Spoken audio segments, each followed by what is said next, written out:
آپ حضرات کے علم میں ہے کہ 2-3 ہفتوں سے ہم نے ملک بھر میں ایک مہم چلائی ہوئی ہے، اور وہ اصل میں ایک جواب کی کوشش ہے اس مہم کی کہ جو بات دانشوروں نے بالخصوص جو انگریزی ہمارا پریس ہے، انگریزی اخبارات ہیں، ان میں کچھ عرصے قبل سے شروع کر رکھی ہے، جس میں وہ ڈھنڈورا پیٹ رہے ہیں کہ پاکستان کے مؤسس اور بانی قائد اعظم محمد علی جناح پاکستان کو ایک سیکولر ریاست بنانا چاہتے تھے، اور تحریک پاکستان ایک خالص سیاسی تحریک تھی، اس کا دین و مذہب سے کوئی تعلق نہیں تھا۔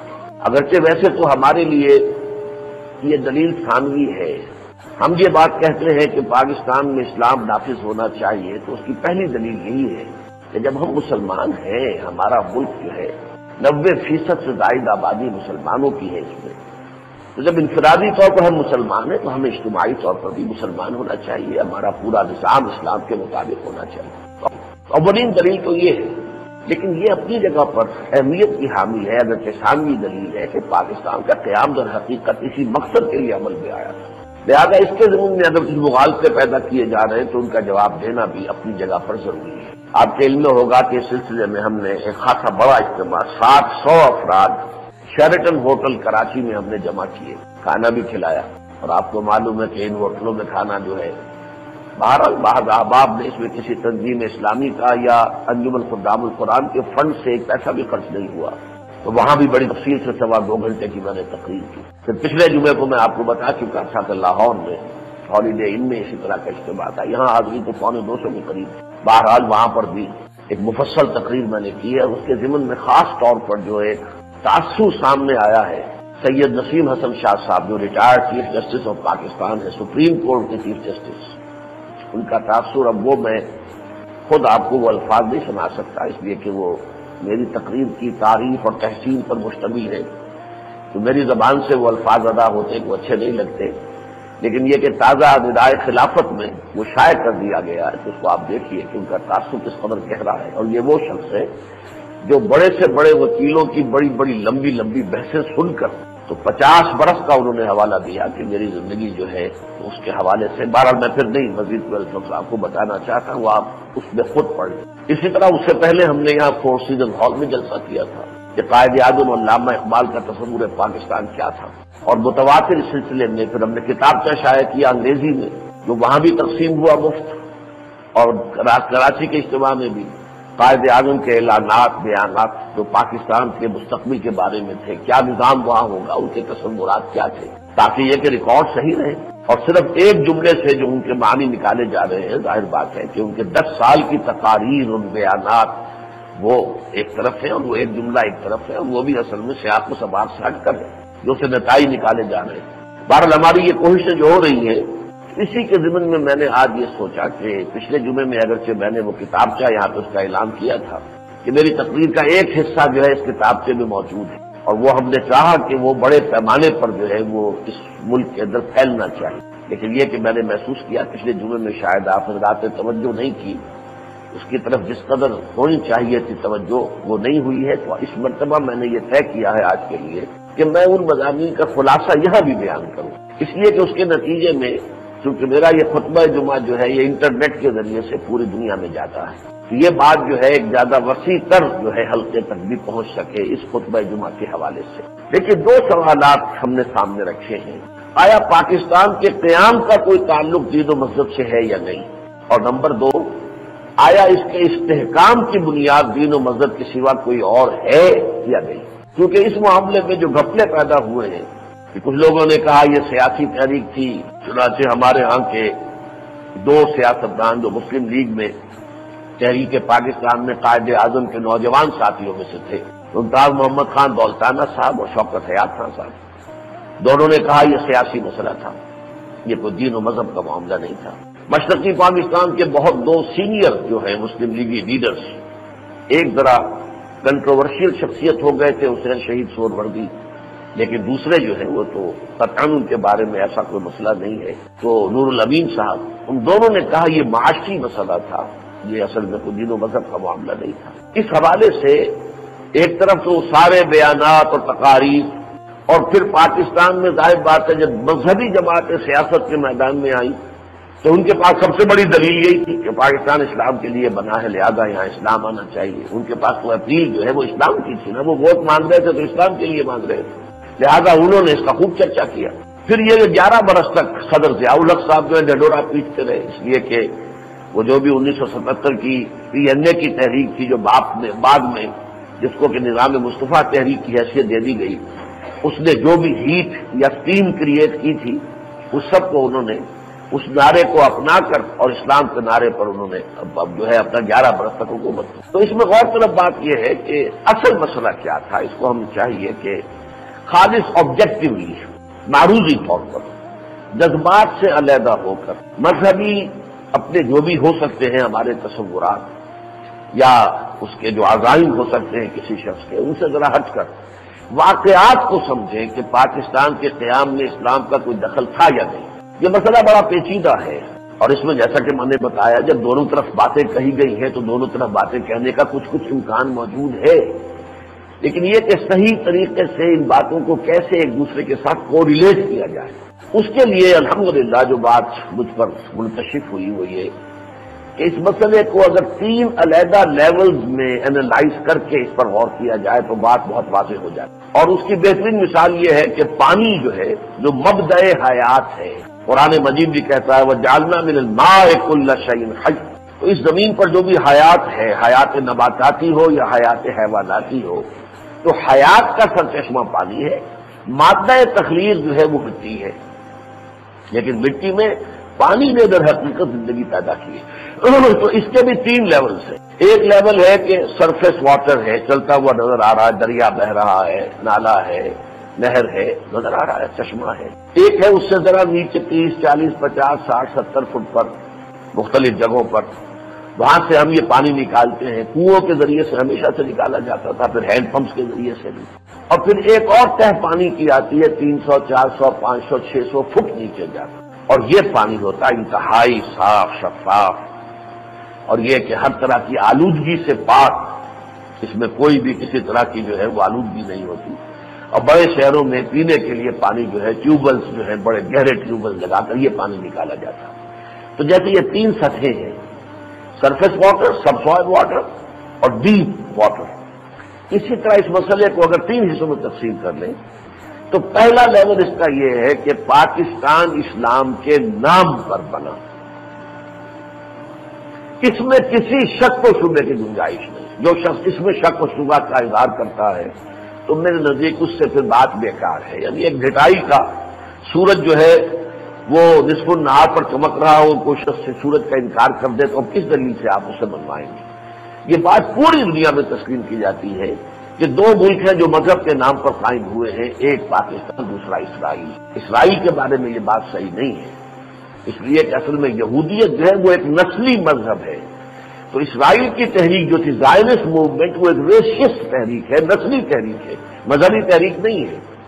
لیکن پاکستان کا جو ہے اصل میں وہ اسلام کے نام پر جب نعرہ لگا ہے، چاہے وہ نوجوانوں نے ایجاد کیا تھا، چاہے کسی شاعر نے اپنی نظم میں اس کو جو ہے وہ پرو لیا تھا، لیکن جب تک یہ نعرہ نہ لگتا تو یہ ممکن نہیں تھا کہ 1946 میں مسلم لیگ کو مسلمانان ہند کی واحد نمائندہ جماعت ہونے کی حیثیت حاصل ہو سکے۔ یہ بات بالکل واضح ہے۔ یہ تو گویا کہ جیسے کہ پانی چلتا ہوا نظر آتا ہے، جسے آپ انگریزی میں کہتے ہیں رائٹنگ آن دی وال، اس کی طریقے اور واضح ہے کہ پاکستان اسلام کے نام پر بنا۔ البتہ دوسرے لیول پر جب ہم آتے ہیں تو معاملہ تھوڑا سا پیچیدہ ہے۔ تحریک پاکستان کا اصل جذبہ محرکہ کیا تھا؟ اصل موٹیویشن کسی کام کے کرنے کے لیے ایک جذبہ ہوتا ہے اصلی، ایک ہو جاتا ہے اس میں ثانوی کچھ چیزیں آ جاتی۔ تو وہ جو بیسک موٹیویشن تھی پاکستان کی، تحریک پاکستان کی، تحریک مسلم لیگ کی، کیا وہ مذہبی تھی؟ تو میرا جواب بھی یہ ہے کہ مذہبی نہیں تھی۔ اصل جذبہ محرکہ مذہبی نہیں تھا۔ اگر کوئی اس کو مذہبی کہتا تو پھر وہ ڈٹائی کا معاملہ کر رہا ہے، اس لیے کہ کسی تحریک کا جو اصل جذبہ محرکہ ہوتا ہے وہ اس کی قیادت میں سب سے گاڑھا نظر آنا چاہیے، جبکہ مسلم لیگ کی قیادت ہرگز ہرگز ہرگز مذہبی لوگوں پر مشتمل نہیں۔ اکثر و بیشتر لوگ جو ہیں وہ تو پریکٹسنگ مسلم بھی نہیں تھے، باقی تو اور شاعر اسلامی وغیرہ کا معاملہ وہ تو بڑی دور کی بات ہے۔ تو معلوم یہ ہوا کہ اصل جذبہ مذہبی نہیں تھا، لیکن صرف سیاسی بھی نہیں کہہ سکتے، اس لیے کہ سیاسی مسئلہ جو اکثریتی صوبے تھے ہندوستان کے جن میں مسلمان اکثریت میں تھے ان کے سیاسی تقاضے کچھ اور تھے، اقلیتی صوبوں کے مسلمانوں کے سیاسی مسائل کچھ اور تھے. کوئی ایک مسئلہ تو نہیں تھا، یہ سیاسی معاملہ نہیں تھا. صرف سیاسی کہنے سے بات نہیں بنے گی، صرف معاشی کہنے سے بات نہیں بنے گی، نہ یہ سماجی کہنے سے بات بنے گی. اس لیے ایک ظاہر بات ہے کہ ہماری جو ثقافت ہے، مغربی پاکستان کے میں جو علاقے آئے ہیں ان کی ثقافت کچھ اور ہے، اور مشرقی پاکستان میں جو علاقے آئے ان کی ثقافت کچھ اور تھی. ایک عورت جو ہے پختون اور بلوچی عورت جس طریقے سے لباس کے اندر جو ہے وہ ملبوس ہوتی ہے اس کا تصور کیجئے، اور کہاں ایک بنگالی مسلمان عورت آپ کو نظر آئے گی. تو یہ جو پختون عورت ہے وہ تو کہے یہ ننگی ہے، یہ جس نے لباس پہنا وہی نہیں ہے. یہ فرق ہے زمین و آسمان کا. تو اصل میں کوئی ایک لفظ اس کی کفایت نہیں کر سکتا. البتہ اب ایک لفظ میں تجویز کر رہا ہوں کہ جو کفایت کرتا ہے، جو ان سب کو اپنے اندر اس کا احاطہ کر لیتا. یہ قومی مسئلہ تھا کہ ایک چھوٹی قوم کو بڑی قوم سے خوف لاحق ہو گیا تھا کہ یہ بڑی قوم جو ہندو قوم ہے یہ ہمارے ساتھ انصاف نہیں کرے گی. اب اگر ملک ایک وحدت کی حیثیت سے تقسیم ہو جاتا ہے تو اکثریت ان کی یہ فیصلہ کن اکثریت ہے، ہم سے 3 گنا ہے کم سے کم، لہذا ہماری کوئی حیثیت نہیں بنتی. ملکی نظام اور اس کے اعتبار سے اختیارات میں کوئی حیثیت نہیں بنے گی. لہذا ہمیں اندیشہ ہے کہ ہمیں معاشی طور پر بھی ایکسپلائٹ کریں گے. یہ بھی بات سمجھ میں آ رہی تھی. اس اعتبار سے یہ مسئلہ معاشی بھی تھا. یہ بھی کہ سماجی طور پر بھی ہمیں دبائیں گے، اس اعتبار سے یہ سماجی بھی تھا. یہ بھی تھا کہ ہمارے مذہب کو بدلنے کی کوشش کریں گے، کیونکہ شدی کی تحریک شروع ہو چکی تھی زور شور کے ساتھ، سنتن کی تحریک شروع ہوئی تھی بڑے جوش و خروش کے ساتھ. تو اس سے خوف لاحق ہوا مسلمانوں کو، کیونکہ وہ تو ریکلیم کر رہے تھے نا کہ در حقیقت یہاں کے مسلمانوں کی اکثریت وہ ہے جن کے آباء و اجداد ہندو تھے، اور مسلمانوں کے دور حکومت میں یہ لوگ جو ہیں اس مسلمان ہو گئے، تو انہیں واپس آنا چاہیے. انہوں ریکلیم کرنا ہے، ہم نے شدھ کرنا ہے، دوبارہ لانا ہے مذہب کے اندر. تو اس کی تحریک چل رہی تھی. تو یہ ہر اعتبار سے خطرہ تھا، قومی اعتبار سے، سیاسی اعتبار سے، معاشی اعتبار سے، مذہبی اعتبار سے، لسانی اعتبار سے، یا بحث میں اردو ہندی ہے یا قربانی یا جھٹکا ہے. تو یوں سمجھیے کہ ایک لفظ قومی کے اندر سیاسی بھی آ گیا، مذہبی بھی آ گیا، اور یہ کہ معاشی بھی آ گیا، لسانی بھی آ گیا، سب آ گیا. تو یہ ایک چھوٹی قوم کا خوف تھا. اور یہ خوف اصل میں زیادہ کیوں تھا؟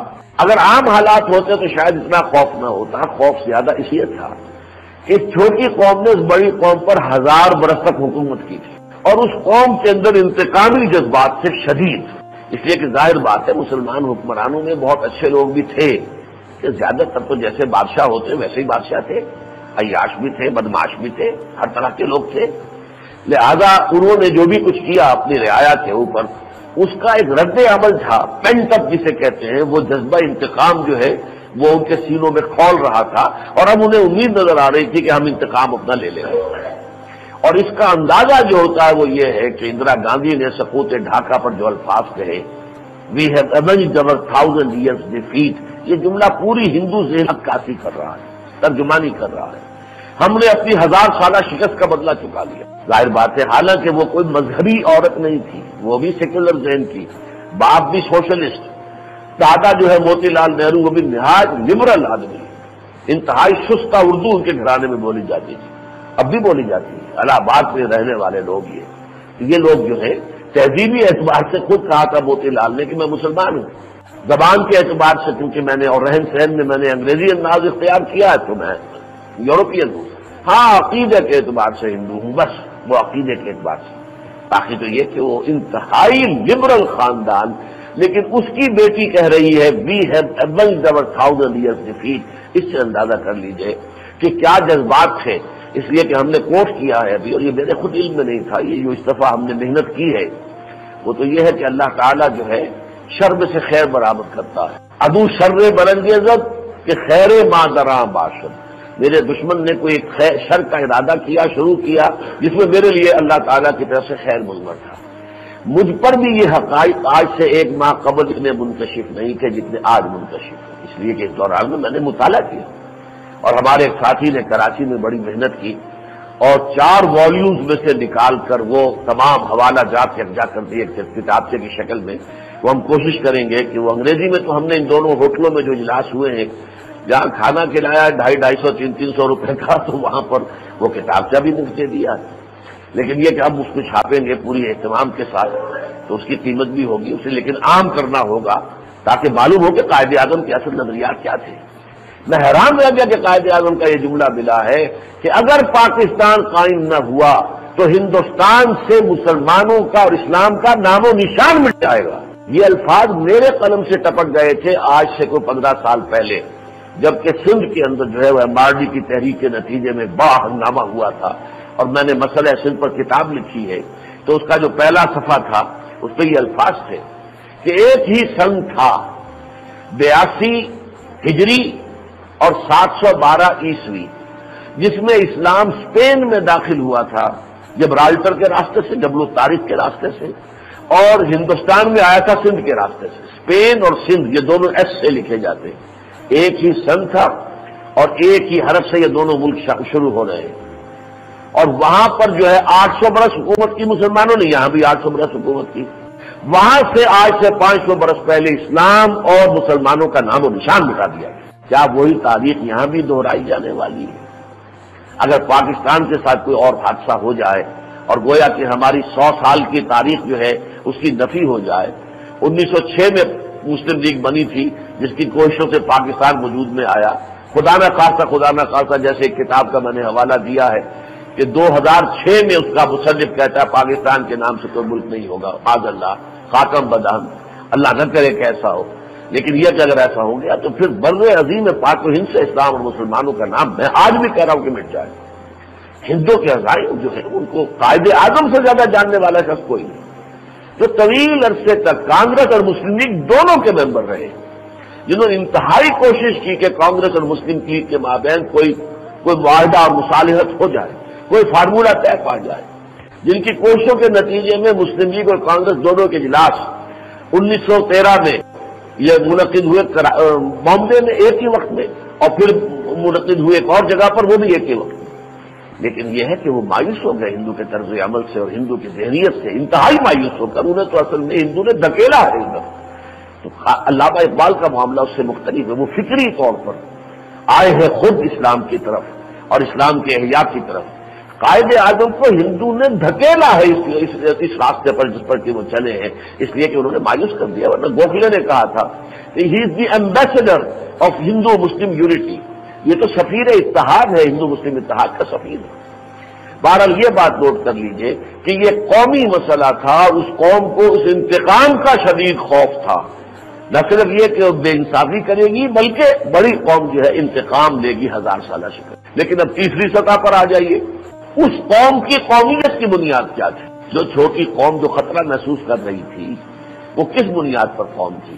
کیا وہ ایک نسل کی بنیاد پر قوم تھی؟ بالکل غلط، اس لیے کہ ہندوستان کے مسلمانوں میں ڈریویڈین نسل کے لوگ بھی ہیں، جنوبی ہند کے مسلمان جو ڈریویڈینس ہیں، آج بھی پاکستان میں برہوی جو ہیں یہ ڈریویڈینس ہیں، یعنی آریاؤں کے ہندوستان میں آنے سے پہلے والے لوگ ہیں، ان میں سے پھر جو آریا آئے یہ سارے جو ہندوؤں سے مسلمان ہوئے کون ہیں؟ یہ سب کے سب جو ہیں آریائی تو ہیں، وہ جاٹ ہو، وہ راجپوت ہو، وہ براہمن ہو جو شیخ بن گئے ہیں، یا شودر سے جو مسلی جو کہلاتے ہیں، اور وہ مسلم شیخ پنجاب میں کہلاتے جو بھی ہے، کون ہے یہ آریائی ہے نا۔ آریاؤں کے 4 ورن جو تھے انہیں سے کنورٹ ہو گئے، لوگ مسلمان بن گئے۔ پھر ان میں سیمیٹک ریس، سامی النسل، عرب جو ہے یہاں پر سید آئے، کتنے سید ہیں سندھ میں اور سرائکی کے علاقے میں، تو زیادہ تر جو ہے بڑے بڑے زمیندار ہیں سید، پیروں سے بڑا پڑا ہے سندھ بھی، اور سرائکی کا پورا علاقہ بھی سب کے سب سید ہیں، تو گیلانی ہے، کوئی قریشی ہے، اور کوئی سید ہے، یہ سب کے سب کون ہیں؟ یہ تو سامی نسل کے ہیں، نہ آریائی کے ہیں نہ ڈریویڈینس کے۔ پھر مغل یہاں آئے اور افغان آئے، یہ کون ہے؟ یہ منگولائڈ نسل کے لوگ ہیں۔ تو پوری دنیا کی نسلیں جو ہیں وہ گویا کہ ریپرزینٹڈ تھی مسلمانان ہند کے اندر، تو کسی ایک نسل کی بنیاد پر وہ قوم نہیں تھے، کوئی ایک زبان بھی نہیں تھی۔ یہ تو ایک خاص علاقہ ہے، ہندی اردو بیلٹ جو بن گئی تھی وہی اردو بیلٹ تھی، وہی ہندی بیلٹ تھی۔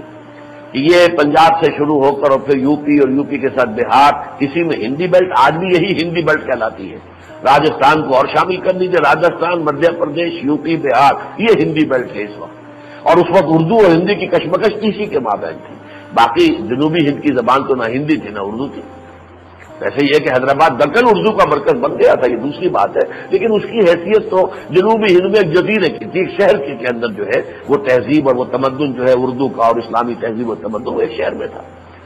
یہ لسانی قومیت بھی نہیں تھی، ثقافت بھی ایک نہیں تھی، ابھی میں بیان کر چکا ہوں۔ مشرقی پاکستان کی مسلمان عورت کا لباس اور یہ کہ کسی پختون اور بلوچی کا لباس، پنجابی ذرا درمیان میں آ جائیں گے، پنجاب میں بعض علاقوں میں خواتین تہبند بھی باندھتی ہیں، لیکن یہ کہ آپ بلوچی اور پختون کے بارے میں تصور کر سکتے ہیں کہ وہ عورت تہبند باندھے گی؟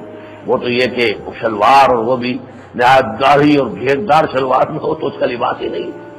وہاں یہ ہے کہ وہ ساڑھی باندھی جا رہی ہے، اس میں پیٹ کھلا ہے نظر آ رہا، یہ صورتحال جو ہے۔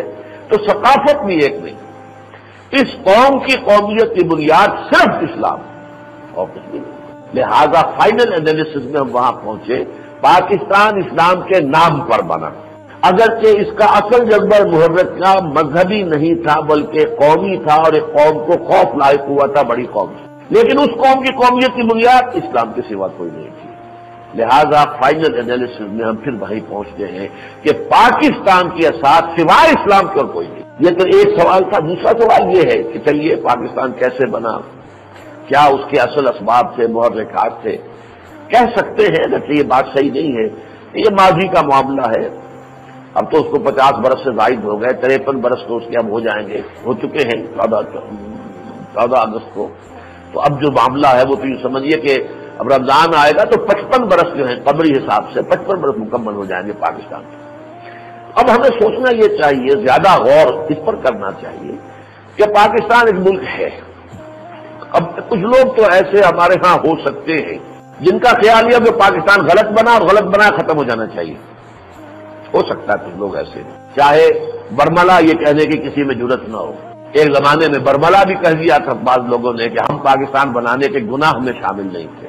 اس اعتبار سے بھی میرا ارادہ ہے کہ اس موضوع پر انشاءاللہ جینیسس آف پاکستان میں، یعنی یہ کہ اس کے جو بھی محرکات تھے وہ تو گفتگو ہو رہی ہے، لیکن اس کی اصل جو اہمیت تھی اس پر انشاءاللہ تعالیٰ کسی موقع پر گفتگو کروں گا، جس کا کہ میں نے حوالہ ابھی دیا ہے قائد اعظم کے قول کے حوالے سے، جو میرے علم میں نہیں تھا، پہلی مرتبہ آیا کہ اگر پاکستان نہ بنا تو ہندوستان سے مسلمان اور اسلام دونوں کا نام و نشان مٹ جائے۔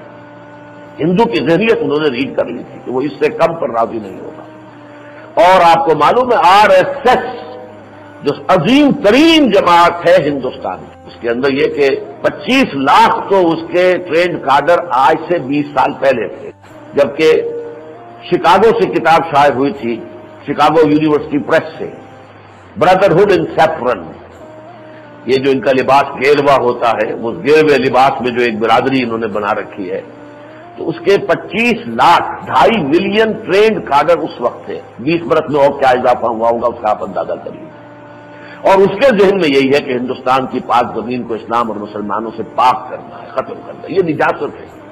75 زمین جو ہے در حقیقت اس کو اس گندگی سے ہم نے صاف کرنا ہے۔ اگر پاکستان نہ بنتا تو کیا ہوتا ہے، اس پر بھی انشاءاللہ پھر کسی موقع پر میں گفتگو کروں گا۔ اس وقت یہ ہے کہ اس پاکستان کے استحکام کی بنیاد کیا ہے؟ یہ تو پریکٹیکل معاملہ ہے نا کہ میں بھی یہی رہ رہا ہوں، میرا کوئی گھروندہ اگر ہے تو اسی زمین پر ہے، آپ کا کوئی گھر ہے اسی سرزمین پر ہے، کسی کا محل ہے وہ بھی اسی سرزمین پر ہے، میری اولاد کا مستقبل بھی بہرحال اسی سرزمین سے وابستہ ہے، آپ کی اولاد کا بھی۔ تو یہ تو پریکٹیکل مسئلہ ہے کہ یہ کشتی اگر ڈوبتی ہے تو ہم ڈوبتے ہیں نا، یہ تیرتی ہے تو ہم تیرتے ہیں، اس کی کوئی عزت دنیا میں ہے تو ہماری عزت ہے، اور اس کی اگر توہین و تذلیل ہے تو ہماری توہین و تذلیل ہے۔ اس اعتبار سے اس پر غور کرنا جو ہے بہت ضروری ہے ہر پاکستانی کے لیے، اور خاص طور پر وہ پاکستانی جو کسی بھی درجے میں یہ سمجھتا ہو کہ پاکستان کو رہنا چاہیے، اس کو سوچنا چاہیے کہ آخر کیا اس کی استحکام کی بنیاد کیا ہو سکتی ہے، کس چیز کو مضبوط کرے کہ یہ مستحکم ہو جائے۔ اس حوالے سے بھی الحمدللہ وہ کتاب استحکام پاکستان، اصل میں اس میں سارے معاملات درج ہیں، اور پچھلی مرتبہ جو کتابچے کا اعلان کیا تھا یہ 2 ابواب تو ہم نے علیحدہ اس کتاب کے نکال کر شائع کر دیے۔ پوری کتاب شاید 50-60 روپے کی ہے، اس کا لینا پڑھنے کی عادت اتنی نہیں رہی ہے، لیکن یہ کہ یہ کتاب سے تو انسان کم سے کم جو ہے 5 روپے کا لے کر آسانی سے پڑھ سکتا ہے۔ میں نے اس کا تجزیہ جو کیا الحمدللہ، مجھے دعویٰ ہے اس کا، میں نے کراچی کے اس میں شیرٹن ہوٹل کے جلسے میں دعویٰ کیا، میں دعوے سے کہتا ہوں کہ کوئی اس میں سے کسی ایک شے کی نفی نہیں کر سکتا۔ دیکھیے میں نے سارے جو ہے عوامی گنے ہیں، کن کن عوامل سے کسی ملک کو تقویت حاصل ہو؟ سب سے پہلا عامل میں نے گنا وہ تاریخی عامل ہوتا ہے، ہسٹوریکل فیکٹر، کہ جب سے انسانی تاریخ ایک ملک چلا آ رہا ہے وہی نام ہے، وہی حدود ہے۔ 5000 سال سے زیادہ کی تاریخ ہمیں معلوم نہیں ہے، لیکن جب سے ہسٹری شروع ہوتی ہے مصر کے نام سے ایک ملک ہے اور اس کی حدود بھی معین ہے، چین کے نام سے ایک ملک ہے اور اس کی حدود بھی معین ہے، بھارت کے نام سے بھی ایک ملک رہا ہے اور اس کی بھی حدود کم و بیش معین رہے، یہ ملک ہے۔ ایران ایک ملک رہا ہے، لیکن اور اس سے کیا ہوتا ہے جب اتنا زبردست جو ہے ہسٹوریکل سینکٹیٹی اور تاریخی تقدس حاصل ہو جاتا ہے تو اس ملک کسی ملک کے ساتھ کوئی حادثہ ہو بھی جائے تو اس سے قلب ماہیت نہیں ہوتی۔ یعنی یہ کہ چین کے بہت بڑے رقبے پر بہت عرصے تک جاپان قابض رہا، لیکن یہ نہیں ہوا کہ وہ رقبہ اب چین نہیں رہا جاپان بن گیا، نہیں، چین چین رہا، جاپان جاپان رہا، اور یہی کہا گیا کہ چین کے اتنے رقبے پر جاپان قابض۔ یہ ہسٹوریکل تقدس جو ہے ہمارے پاس نہیں۔ 60 سال پہلے کسی لغت میں، کسی نقشے پر، کسی انسائکلوپیڈیا میں کہیں پاکستان کا نام پوری انسانی تاریخ میں تھا ہی نہیں۔ یہی وجہ ہے، آپ کو معلوم ہے ناموں کی اہمیت۔ 2 جرمنی کتنے عرصے رہے؟ تقریباً 50 برس۔ کسی نے اپنا نام سے جرمنی کا لفظ نہیں ہٹایا، ایسٹ جرمنی، ویسٹ جرمنی۔ 2 یمن، شمالی یمن، جنوبی یمن، یمن کا نام چھوڑا کسی نے؟ 2 کوریا، کوئی چھوڑ دے گا نام؟ 2 ویتنام، کوئی نام چھوڑ دے گا؟ نہیں۔ کیوں؟ ہسٹوریکل سینکٹیٹی ہے، اس نام کی ایک گڈ ول ہے، اس نام کا ایک تاریخ کا تقدس ہے۔ ہمارے ساتھ کیا حادثہ ہوا؟ مشرقی پاکستان ہم سے علیحدہ ہوا۔ علیحدہ ہونا ایک صدمہ تھا، دوہرا صدمہ یہ تھا کہ انہوں نے نام ہی بدل دیا۔ انہوں نے اپنے ماتھے پر سے ایسٹ پاکستان کا لیبل جو ہے وہ اتارا اور کبھی بنگال میں ڈبو دیا۔ یہ کیوں ہوا؟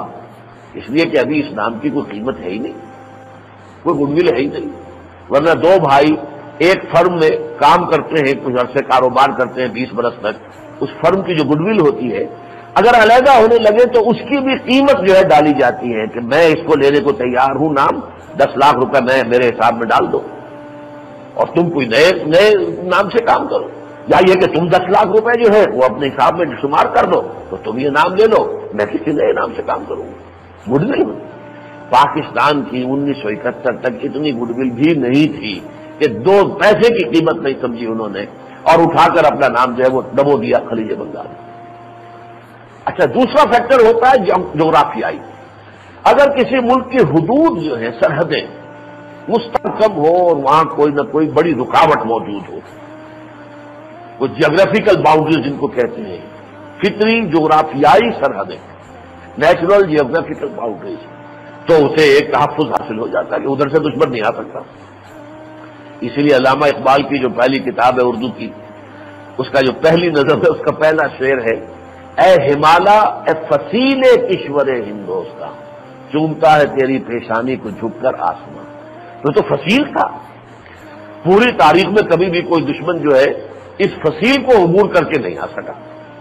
یہ تو صرف ہوا ہے 1962 میں آ کر کہ یہ اب چونکہ میکنائزیشن کا دور اتنا ہو گیا ہے، ٹیکنالوجی اتنی بڑھ گئی ہے، تو چین نے کچھ جھڑپ کی ہے اور چین اور بھارت کی بڑھنا یہ کہ کوئی بھی کبھی بھی ہمالیہ کی طرف سے کوئی غنیم دشمن ہندوستان میں داخل نہیں ہو سکتا۔ کوئی بڑا دریا ہو اس سے بھی ایک حفاظت ہوتی ہے۔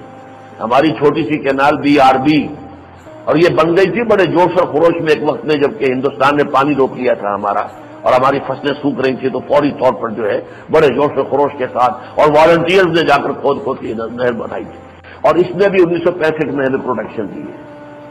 لیکن ظاہر بات ہے کہ پاکستان دیٹ واز، اصل پاکستان وہ تو جغرافیہ میں ایک انوکھا تجربہ ہم نے کیا تھا۔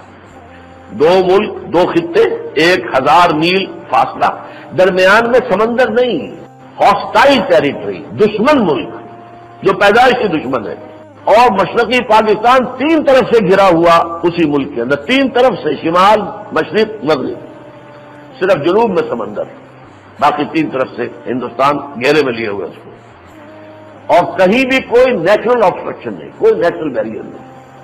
اب بھی ظاہر بات ہے کہ اگر ہمیں کچھ تھوڑا سا تحفظ ہے تو شمال مغربی سرحد سے تو ہے، درے ہیں چند، ان دروں کو پلگ کر دیا جائے تو ظاہر بات ہے ادھر سے غنیم نہیں آ سکتا۔ ویسے بھی ہمیں وہاں سے اندیشہ نہیں، ہمارا مسلمان ملک ہے، اور اب تو طالبان ہیں جو ہمارے دوست ہیں، ہمارے بھائی ہیں. اس سے پہلے بھی جبکہ وہاں پر ظاہر شاہ وغیرہ کی حکومت تھی، اگرچہ وہ پاکستان سے خوش نہیں تھے، دشمن تھے پاکستان کے. چنانچہ یونائٹڈ نیشنز کے اندر داخلہ جب پاکستان کا مسئلہ آیا تو واحد ووٹ جو اس کی مخالفت میں پڑا تھا وہ افغانستان کا تھا. اس طرح شریف دشمن پختونستان کا انہوں نے سٹنٹ اٹھایا ہوا تھا. پھر بھی انہوں نے 1965 کی جنگ میں کہہ دیا تھا کہ آپ مطمئن رہیں، ہم آپ پر کوئی حملہ نہیں کریں گے. بہرحال اسلام آخر کسی نہ کسی درجے میں تو آتا ہے، اور وہ مسلمانوں کے لیے کسی نہ کسی درجے میں وہ ایک رشتہ یا اخوت اور اتحاد بھی پیدا کرتا ہے. لیکن ظاہر بات ہے کہ جس سے ہماری دشمنی ہے اور وہ ہے ہمارا مشرقی جو سرحد ہے، اس میں تو کوئی رکاوٹ ہے نہیں بھارت سے. پنجاب کے ہم نے میدان کاٹ رہے ہیں جن میں دریا بھی کٹ گئے ہیں، دریا ہم نے تقسیم بھی کیے ہیں، نئے دریا بنائے ہیں. یہ لنک کینالز کیا ہیں؟ یہ آرٹیفیشل ریورز ہیں. پھر یہ کہ نیچے چلے جائیے تو چاہے چولستان ہو اور چاہے وہ سندھ ہو، وہ تو یوں کہ صحرائی علاقے ہیں، اور ریت کے ٹیلے خود ہی ادھر سے ادھر آتے ہیں. تیز ہوا چلی تو ٹیلا ادھر سے ادھر چلا گیا، الٹی ادھر سے ہوا چلی تو ادھر سے ادھر آ گئی. لہذا ہمارے پاس بیریئر بھارت کے مقابلے میں کوئی نہیں. گویا کہ جغرافیہ بھی ہماری پشت پر نہیں ہے. اب ایک ہی چیز رہ جاتی ہے اور وہ ہے انسانی جذبہ. انسان اشرف المخلوقات ہے. اس میں حقیقی جذبہ موجود ہو تو وہ تاریخ کو بھی شکست دے دیتا ہے اور جغرافیہ کو بھی. اور واقعتاً یہی در حقیقت فنومینن ہے. ہم نے تاریخ کو شکست دی، جغرافیہ کو شکست دی اور پاکستان بنوا دیا، کہ وہ جذبہ جو تھا اسلام کا وہ ابھر گیا تھا. پاکستان کا مطلب کیا؟ لا الہ الا اللہ. وہ پورے طریقے سے جو ہے جوش و خروش پیدا ہو چکا. اس جذبے نے پاکستان بنوا دیا. لیکن یہ جذبے دو طرح کے ہیں دنیا میں ہمیشہ پوری تاریخ میں. یا جذبہ ہوتا ہے مذہبی اور یا جذبہ ہوتا ہے قومی. قومی جذبہ، ایک قوم کو عصبیت جسے کہتا ہے ابن خلدون، عصبیہ کہ اصل میں کسی افراد کو جوڑنے والی کوئی شے، انہیں متحد کر دے، بنیاد مرصوص بنا دے، تو ظاہر بات ہے پھر وہ قوم یا وہ ملک جو ہے وہ پھر مضبوط ہوگا. کوئی شے تو ہونی چاہیے. لیکن قومیت میں پھر میں آپ سے بتاتا ہوں کہ سب سے اہم فیکٹر آج بھی نسل ہے. جرمن قوم 2 مرتبہ تباہ ہوئی صدی میں اور دوبارہ فوراً اٹھ کھڑی ہوئی. کیوں؟ اس کے اندر ایک جذبہ ہے، we are a superior race. German race is a superior race. یہ ان کے بچوں کے بھٹے میں پڑا ہوتا. اسی طرح یہ جو یہودی ہے یہ بھی نسلی وجہ سے، we are the chosen people of the lord, یہ یہودی بچے کے دل میں جو ہے یہ بات ڈال دی جاتی ہے. یہی وجہ ہے جو تباہیاں یہودیوں پر آئی ہے تاریخ کے دوران، کوئی اور قوم جو ہے اس کے بعد اس کا نام و نشان نہ رہتا. جو کچھ نیبوکڈنیزر کے ہاتھوں ہوا، جو کچھ رومیوں کے ہاتھوں ہوا، لیکن یہ قوم پھر کی موجود ہے، کھڑی ہے، اور آج دوبارہ ریجنریشن اس کے اندر ہوئی ہے، اس کا احیاء ہوا ہے. آج اس کی ایک ریاست قائم ہو چکی ہے، اور ویسے وہ ورچولی اس وقت جو سول سپریم پاور آن ارتھ ہے اس کو کنٹرول کر رہی ہے.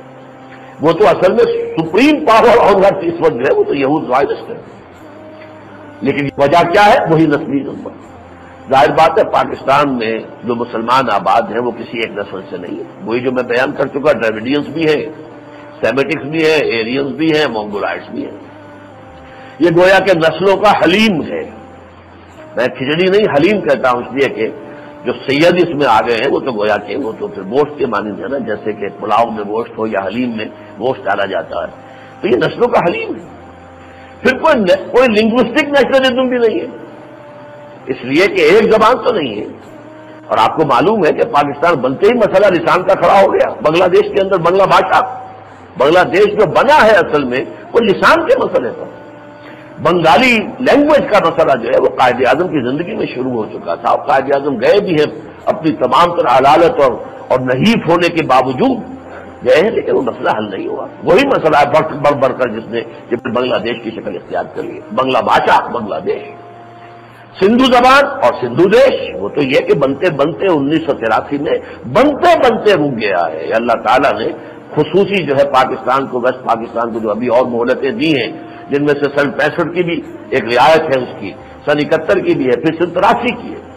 ورنہ یہ کہ اگر اندرا گاندھی چوک نہ گئی ہوتی اس موقع پر، اور اگر وہ سندھی نیشنلسٹ جو اٹھے تھے زور شور کے ساتھ، اگر انہیں وہ مدد کرتی ان کی اور انہیں ڈائنامائٹ فراہم کر دیتی اور وہ کئی جگہ سے ہماری ریلوے لائن کو کاٹ دیتے، پاکستان ختم تھا، سندھو دیش اسی وقت بن جاتا. لیکن یہ اللہ کے فیصلے ہوتے ہیں. سن 71 کے اندر بھی اندرا گاندھی مر گئی کہتے کہتے اور شکایت کرتے ہوئے pro Dixon tilt, pro Pakistan tilt of Dixon administration, پاکستان کا ساتھ دیا نکسن نے، ورنہ پاکستان اسی وقت ختم ہوا۔ بہرحال یہ صورتیں جو ہیں کہ زبان بھی ہماری نہیں ہے، کوئی لنگوسٹک نیشنلزم نہیں ہے، آج بھی سندھی جو ہے وہ اردو کی بالادستی قبول کرنے کو تیار نہیں ہے۔ یہی وجہ ہے کہ ہم اردو کے پاکستان کی سرکاری زبان لکھنے کو کہیں لکھ دیں، حقیقت میں تو نہیں بنا سکے۔ ہماری سرکاری زبان اب بھی انگریزی ہے اور انگریزی کی طرف ریورٹ کر رہے ہیں۔ اب آپ کی ساری ایجوکیشن جو جا رہی ہے، اس لیے کہ عام طور پر یہ ایجوکیشن جو ہے وہ گورنمنٹ سیکٹر سے نکل کر پرائیویٹ حدود میں جا چکی ہے۔ اب یہ کہ سرکاری مدارس سے تو پڑھتے ہیں بیچارے وہی جن کے پاس روٹی کھانے کو نہیں ہے، جیسے عربی مدارس میں بھی وہی جاتے تھے کہ جن کے پاس روٹی نہیں ہوتی تھی اور وہ روٹی جا کے مانگتے تھے شام کو، تب ان کو کھانے کو ملتا تھا۔ اسی طرح اب سرکاری مدارس میں کون جاتا پڑھنے کے لیے؟ اب تو ظاہر بات ہے جس کے پاس بھی دو پیسے ہیں وہ تو انگلش میڈیم کے اسکول گلی گلی کھلے ہوئے ہیں، 400 500 600 فیس جو پہلی جماعت کی اور دے رہے ہیں، اور ان میں کیا انگریزی انگریزی انگریزی، گویا کہ آج بھی انگریزی ہماری نیشنل لینگویج ہے، اردو تو نہیں ہے بالکل۔ لے دے کے رہ جاتا ہے معاملہ وطنی قومیت، یہ تصور کہ جو زیادہ پرانا نہیں ہے، تقریباً یوں کہیے کہ پچھلی صدی سے شروع ہوا، اس صدی میں اپنے عروج کو پہنچا اور اب اپنے اختتام کو بھی پہنچ رہا ہے۔ نیشن سٹیٹ کا تصور کہ ایک جغرافیائی حد کے اندر رہنے والے سب ایک لوگ ایک قوم ہے، پاکستان میں رہنے والے پاکستانی قوم، ہندوستان میں رہنے والے ہندوستانی قوم، امریکہ میں رہنے والے بے شمار نسلیں وہاں بھی ہیں، امریکن نیشن اس نام سے امریکن نیشن نام کا کوئی وجود نہیں ہے، اس لیے کہ نسلیں، زبانیں، تہذیبیں بہت سی ہیں وہاں، لیکن یہ کہ وہ پھر بھی کہتے ہیں ایک نیشن، وہ امریکن نیشن جو ہے وہ وطن کی بنیاد ہے۔ یہی بات تھی کہ جس کے حوالہ دیا تھا قائد اعظم نے 11 اگست کی تقریر میں، کہ یہاں پر ہندو ہو مسلم ہو تو ہندو مسلم وہ اپنی جگہ پر، مسلمان رہے، مذہبی اعتبار سے ہندو رہے، قومی سطح پر سب پاکستانی بن جائے۔ یہ ہے وہ بات جس کے بارے میں میں نے ہر جگہ کہا ہے اور یہاں پھر کہہ رہا ہوں کہ ویسے یہ کہ بابائے قوم کا احترام اپنی جگہ پر ہے، لیکن میں یہ بات دھڑلے سے کہہ رہا ہوں کہ پاکستانی نیشنلزم نام کی کوئی شے نہ آج تک وجود میں آئی ہے نہ آ سکتی ہے، اس لیے کہ ہم نے وطنی قومیت کی کامل نفی پر یہ ملک بنایا ہے، ورنہ کانگریس کا موقف یہی تو تھا نا، ہندوستان میں بسنے والے سب ایک قوم، مذہب علیحدہ ہے تو کیا ہے، قوم تو ایک ہے۔ ہم نے کہا نہیں، ہماری قومیت کی بنیاد مذہب ہے، ہم ایک قوم نہیں ہے۔ ٹو نیشن تھیوری کس بلا کا نام ہے؟ مسلم نیشن ہوڈ کس بلا کا نام ہے؟ کہ ہماری قومیت کی بنیاد جو ہے وہ تو اسلام ہے، مذہب ہے ہمارا، یہ وطن نہیں ہے۔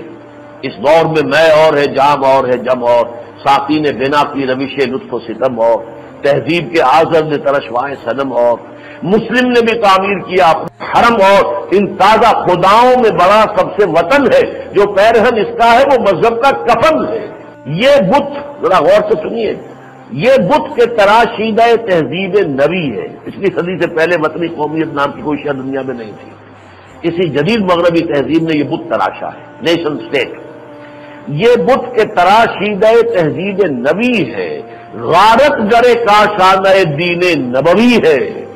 نبی اکرم کے دین کا جو گھونسلہ ہے یا جو کاشانہ ہے اس کو تو ختم کرنے والا ہے یہ بت۔ اور اسلام بازو تیرا توحید کی قوت سے قوی ہے، اسلام تیرا دیس ہے تو مصطفی ہے، نہ زارہ دیری نہ زمانے کو دکھا دے، اے مصطفی خاک میں اس بت کو ملا دے۔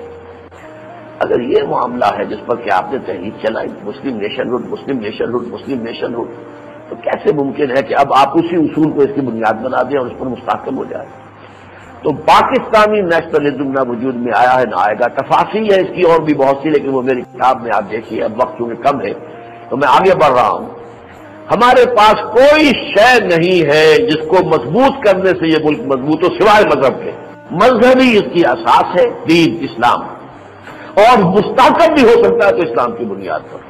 پرویز مشرف صاحب جو ہیں آئے اور انہوں نے 10.5 مہینے ہو گئے ہیں، بحالی معیشت بحالی معیشت بحالی معیشت، اور آج آپ نے پڑھ لیا ہوگا IMF کی طرف سے فتویٰ آ گیا ہے کہ کوئی کامیابی انہیں نہیں ہوئی، اور ہمارا جو ہے اصل میں تو ڈیفالٹر ہم ہو چکے ہیں۔ یہ تو یہ کہ صرف پردہ ابھی جو ہے انہوں نے ہمارے اوپر ڈالا ہوا ہے، ڈیفالٹ ہونے سے بچا رہے ہیں، ورنہ یہ کہ اس ملک کا استحکام مذہب کے بغیر ممکن نہیں ہے۔ یہاں کے لوگوں سے آپ جبرن جو ہے ان کو آپ بڑے بڑے ٹیکس لگا کر جو ہے ان کے اندر سے خون ان کا پیل کر نکالیں، لیکن یہ کہ اگر ان کے اندر سے آپ چاہتے قربانی کا جذبہ ابھرے تو وہ سوائے اسلام کے کسی اور حوالے سے نہیں نکلے گا. لیکن یہ کہ وہ اسلامی جذبہ جس نے اس ملک کو جنم دیا تھا، اور وہ اسلامی جذبہ کہ جو اسے سسٹین کر سکتا ہے، مستحکم کر سکتا ہے، اس میں زمین و آسمان کا فرق ہے. اس وقت کا زبانی کلامی جذبہ بھی کام کر گیا تھا. مسلم ہے تو مسلم لیگ میں آ، زانی ہے تو خیر ہے کوئی بات نہیں، کیا ہے مسلمان تو ہے، شرابی ہے تو خیر ہے کوئی بات نہیں مسلمان تو ہے، شراب کا ٹھیکیدار ہے خیر ہے مسلمان تو ہے، چاہے وہ چکلے کا چودھری ہو مسلمان تو ہے، یہ تو چاہے کوئی بھی ہو. اس لیے کہ مقابلے میں ہندو کا خوف تھا اصل میں، جو ہمیں مجبور کر رہا تھا یکجا ہو کر معاہدہ یعنی ان کا مقابلہ کرنے کا. وہ میں بیان کر چکا ہوں، اصل شاید وہ خوف تھا. یہ دوسری بات ہے کہ 1930 میں علامہ اقبال نے اس پر تفصیلی تقریر میں کر چکا ہوں، اب یہاں موقع نہیں ہے کہ 1930 میں انہوں نے اس میں جذبہ جو ہے احیاء اسلام کا بھی شامل کر دیا تھا. تو مثبت اور منفی دونوں جذبے مل گئے، ہندو کا خوف اور احیاء اسلام کا مثبت جذبہ.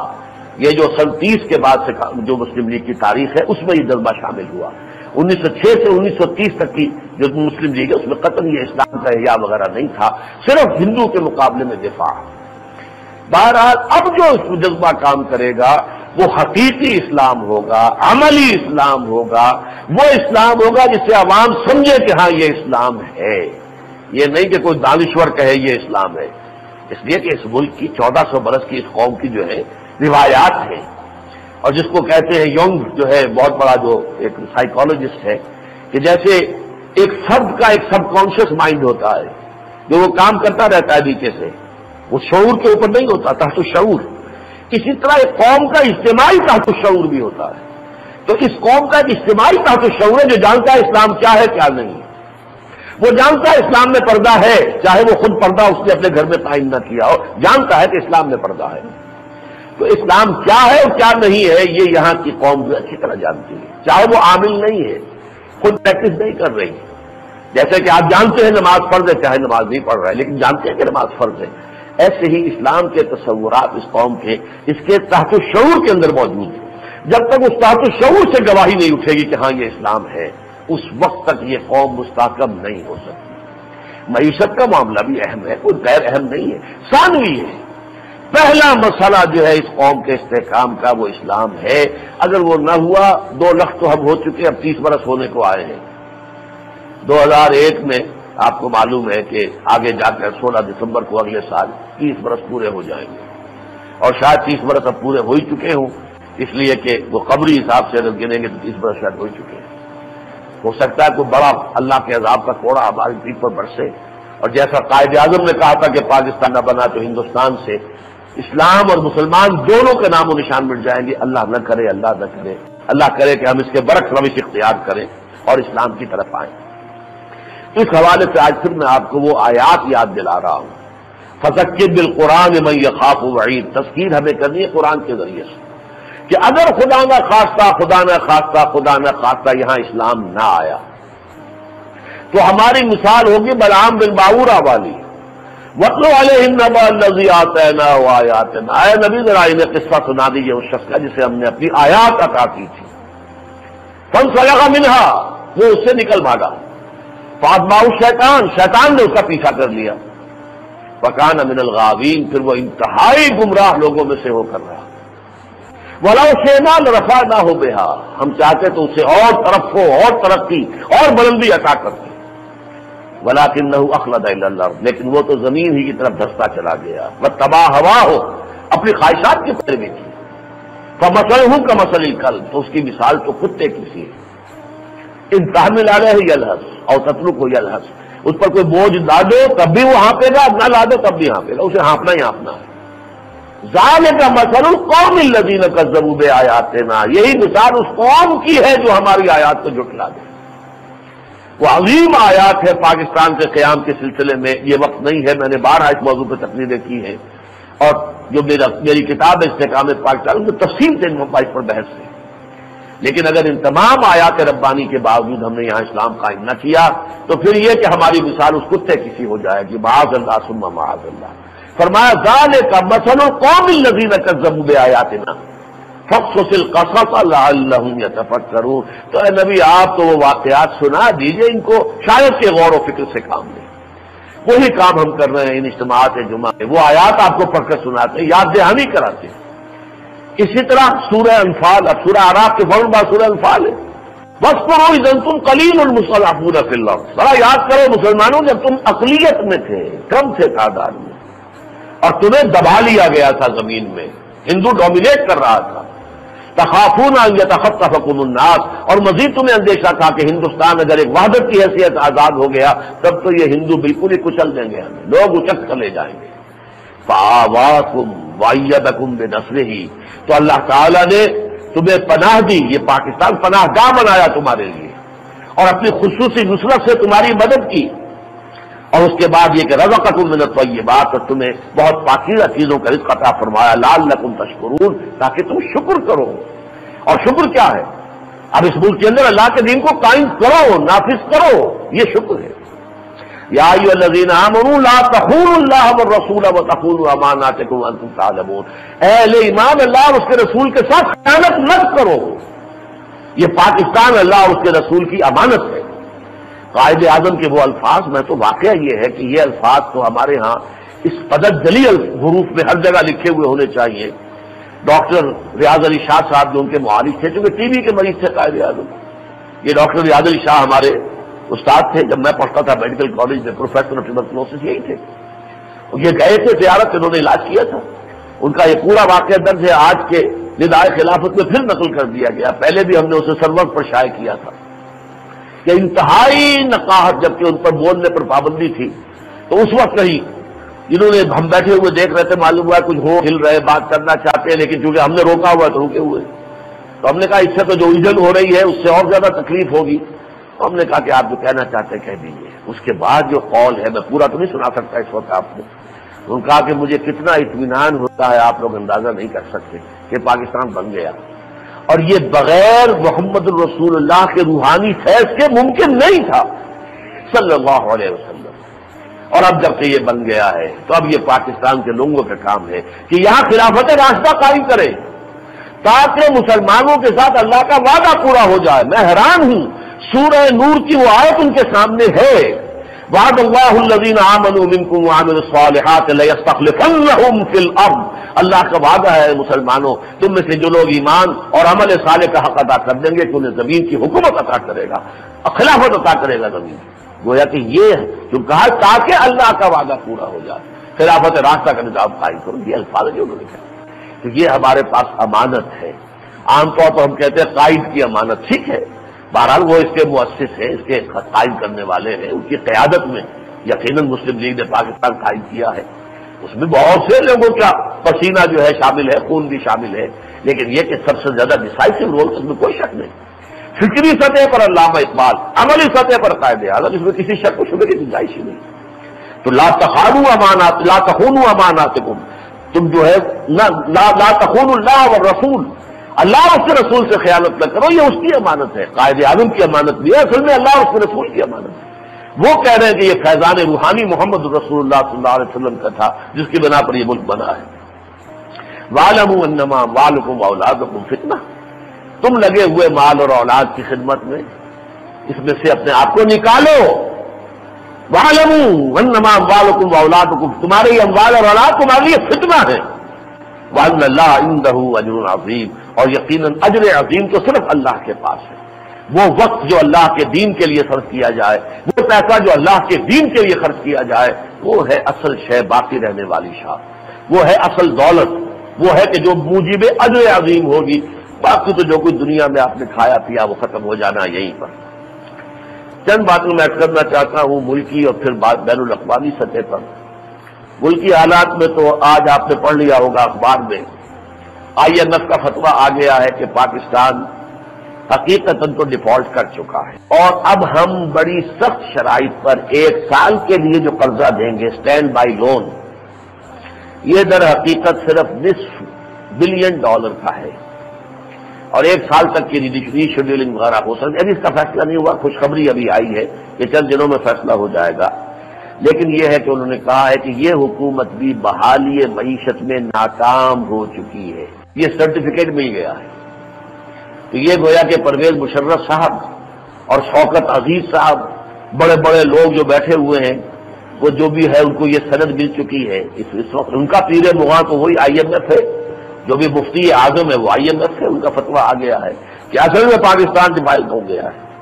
اس سے قبل آپ نے شاید نوٹ کیا ہو پرویز مشرف صاحب کا بھی ایک بیان آ گیا تھا، اور وہ میں سمجھتا ہوں کہ وہ ایک اچھی بات کی طرف پوائنٹر ہے۔ انہوں نے کہا ہمارے پاس پیسے ہیں ہی نہیں، کہاں سے دیں؟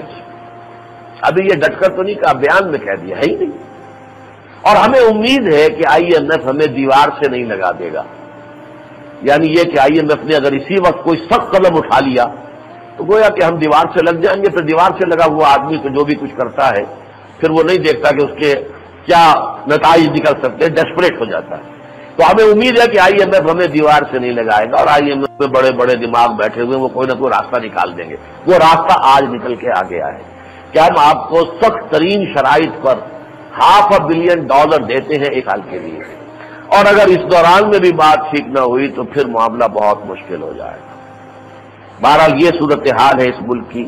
واقعہ یہ ہے کہ اس کی بحالی ممکن نہیں ہے۔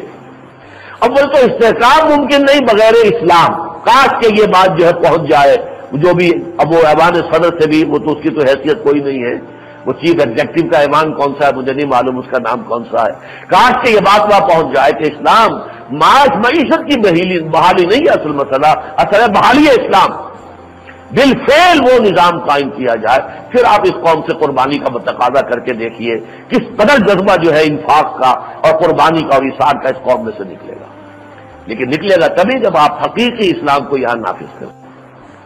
اسی طریقے سے یہ معیشت کی بحالی ناممکن ہے جب تک کہ اندرونی اور بیرونی سود فل سٹاپ نہ لگا دیا جائے، فوراً ختم، آج کے بعد نہیں دیں گے۔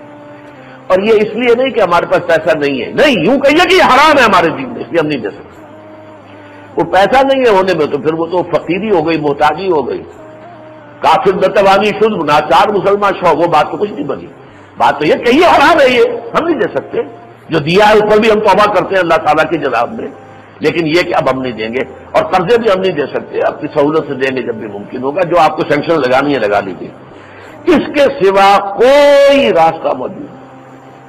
اب آپ نے LPG کے حقوق بھی بیچ لیے، کچھ کروڑ ڈالر آ جائیں گے۔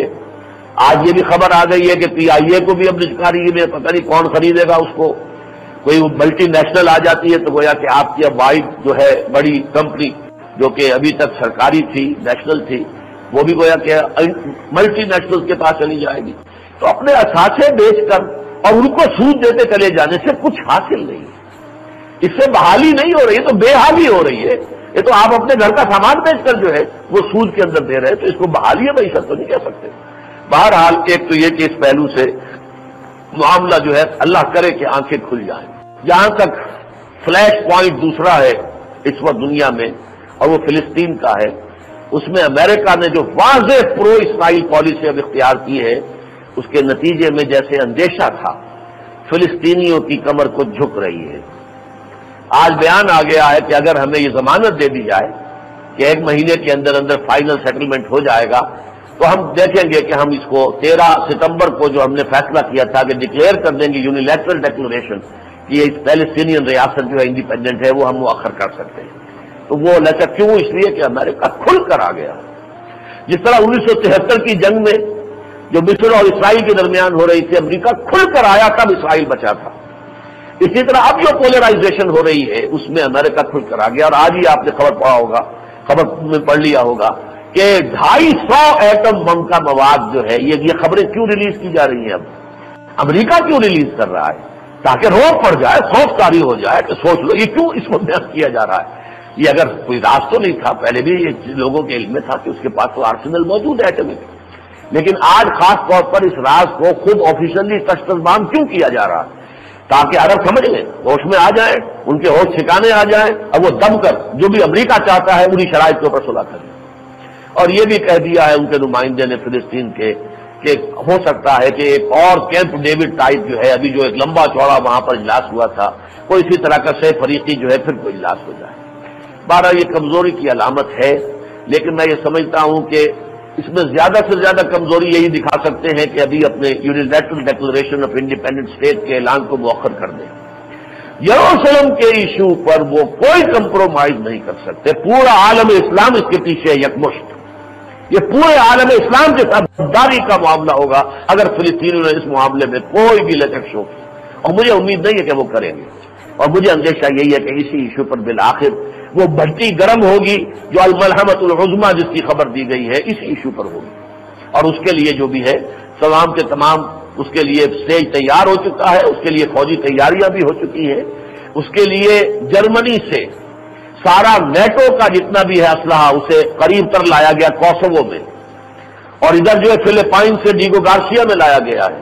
یہ دو طرف سے خلیج کی طرف اور یہ مڈل ایسٹ کی طرف جو ہے یہ عالمی قوتیں جو نیٹو کی ہے، امریکہ اصل میں تو امریکہ ہے لیکن نیٹو کے نام سے ہے، ادھر وہ خالص امریکن ہے، جو فلپائن سے جو بھی ان کے آئے ہیں، یہ سب کچھ کس لیے ہو رہا ہے کہ اصل شو ڈاؤن تو اسی مڈل ایسٹ کے اندر ہونا ہے اس آخری جنگ کا۔